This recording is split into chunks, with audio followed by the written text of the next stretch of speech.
Welcome to Critical Thinking Ministry for this quick food for thought.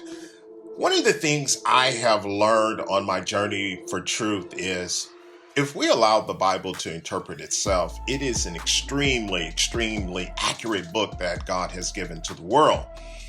But it only becomes slightly off when we misinterpret what God was originally trying to say.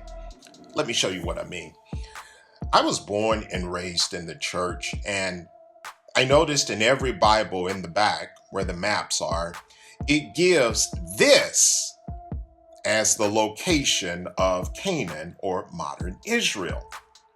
In fact, the entire world says this little strip of land is Canaan or modern Israel. It got me to thinking the other day, what does the Bible really say about where Canaan or Israel should stretch when God's people are back in the land living in his perfect will? Again, I've been in church all my life, and when our church would read the entire Bible in a year, I was able to do it.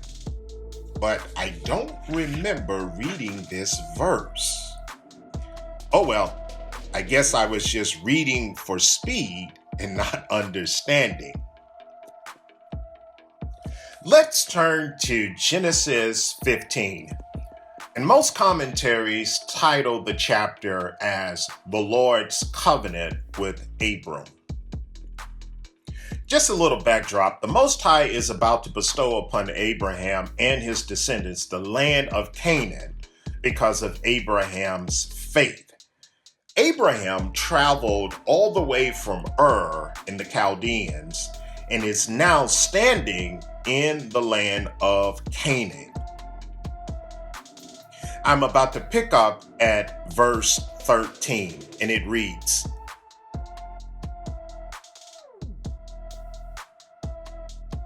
"And he said unto Abram, Know of a surety that thy seed shall be a stranger in a land that is not theirs, and shall serve them, and they shall afflict them 400 years.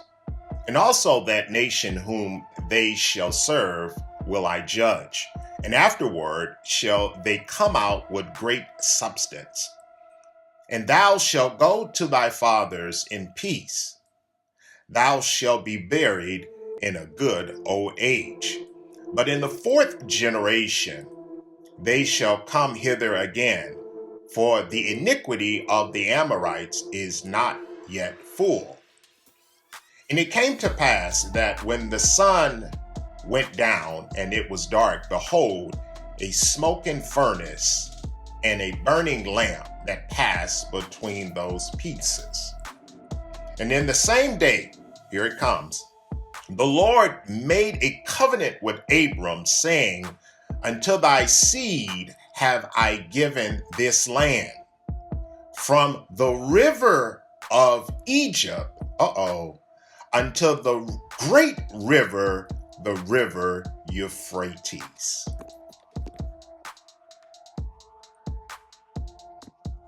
So we know the river in Egypt is the famous Nile River. And the river Euphrates is in Babylon or modern day Iraq. So through scripture, when God's people are in the land at the right time, living in his perfect will, Israel's borders should stretch from Egypt all the way to Babylon. Not just this little strip of land that the world says is Israel. Also, as a side note, when the children of Israel went into Canaan under Joshua and Caleb, they were not completely obedient to the Most High. The Most High told the children of Israel to destroy all the inhabitants of Canaan because of their idolatry.